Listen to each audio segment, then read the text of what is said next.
Let's talk about that with Fawaz Gerges. He's the author of the new Middle East Protest and Revolution in the Arab World. He's also the chair of contemporary Middle East studies at the London School of Economics. Fawaz, it's truly a pleasure to have you on. Mine too, Brooke. Thank you.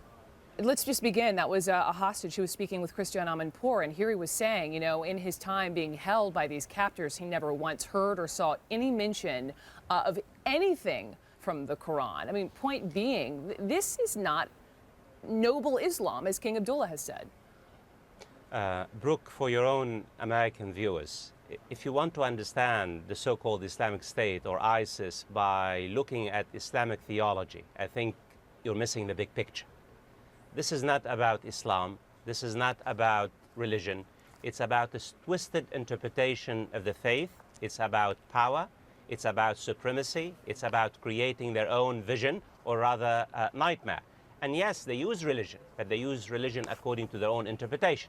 Take, for example, the methodology, the barbaric and savage methodology of burning Muaz al-Kasasiba, the captured Jordanian pilot. 99.99% of Islamic scholars, of Islamic thinkers, of theorists basically prohibit such a thing. This is the ultimate crime in Islam. Only God, Muslim scholars and theorists say, only God can really use fire. And yet, ISIS, what does ISIS say? They rely on a single radical preacher called Ibn Taymiyyah, a long time ago, for your own viewers, who said, quote unquote, if they kill you, you kill them. If they burn you, you burn them. So one particular radical religious preacher used and abused by ISIS in order to do this savage killing. And the reason why we should not really focus on religion, the idea, the strategy behind it is to strike terror and fear in the hearts of the people of the states that are basically part of the international coalition, to basically convince their followers, the rank and file, that the so-called Islamic State is standing tall, resilient, strong, bleeding the nose of its enemies. So it's not religion here. It's about politics, about using barbaric methods in order to terrorize its enemies and basically co-opt and convince its cheerleaders that basically it's winning. I mean, in Arabic, final point, Brooke, I know time is very limited.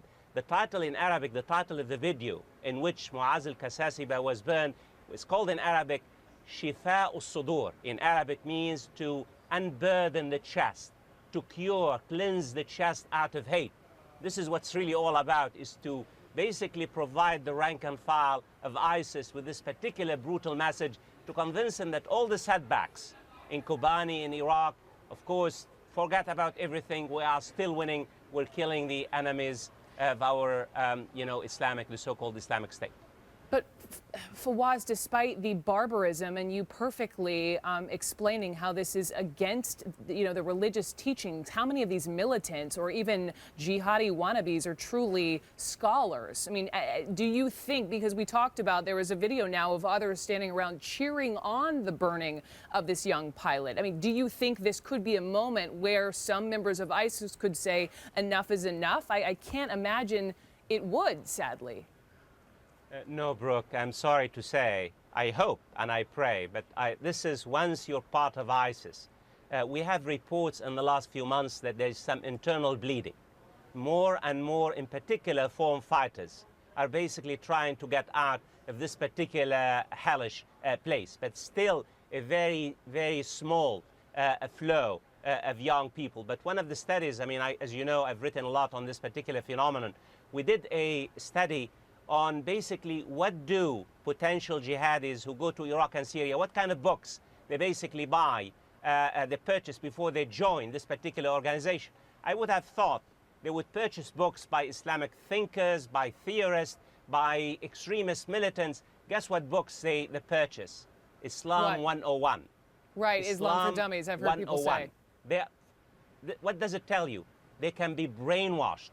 They can be basically taught whatever ISIS wants, and that's exactly what ISIS is trying to do, to convince them that they are the interpreter, that they are basically, they have the most authentic vision of Islam. And yes, it's a big problem, because when we're talking about 32 or 40,000 fighters in the ranks of ISIS, this is a very serious phenomenon, and this is a very complex and costly fight. It's not just about military, it's about ideology. How do you respond? How do you counterbalance this basically savage vision of the faith and humanity as well? Let me ask you about response, specifically from Jordan. I mean, every single expert I had on the show yesterday, I asked, in the wake of this video, do you think that Jordan will expedite the execution of this failed female suicide bomber? Every one of them said no, it is not Jordan's way. Instead, we now know Jordan hanged 2 people who were on death row. Your response to that?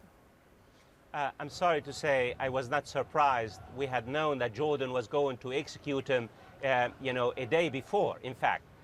There's a great deal, as you know, Brooke, a great deal of anger, a great deal of rage, a great deal, many calls in Jordan for revenge. Even the father, as you had him on your show, I mean, you had a quote by him. He not only wants revenge in terms of basically executing militant extremists, but he wants basically a deeper involvement in the war against ISIS. My fear, and this is my fear, Brooke, is that Jordan should not really fall into the trap of ISIS. Jordan should not really act out of, in order to really to exact vengeance against ISIS. Jordan is a state, respectable state, respects the judicial system, values and rules. But the reality is, in the short term, my take on it, you're going to see a more intensified Jordanian participation in the American-led coalition. In the long term, well, there are question marks, because there is real opposition among Jordanians for really a deeper and prolonged involvement in the fight against ISIS. Fawaz Gerges, please come back. You have written so much about this, author of The New Middle East, Protest and Revolution in the Arab World, also with London School of Economics. Thank you so much, sir. We'll see you again. Thanks.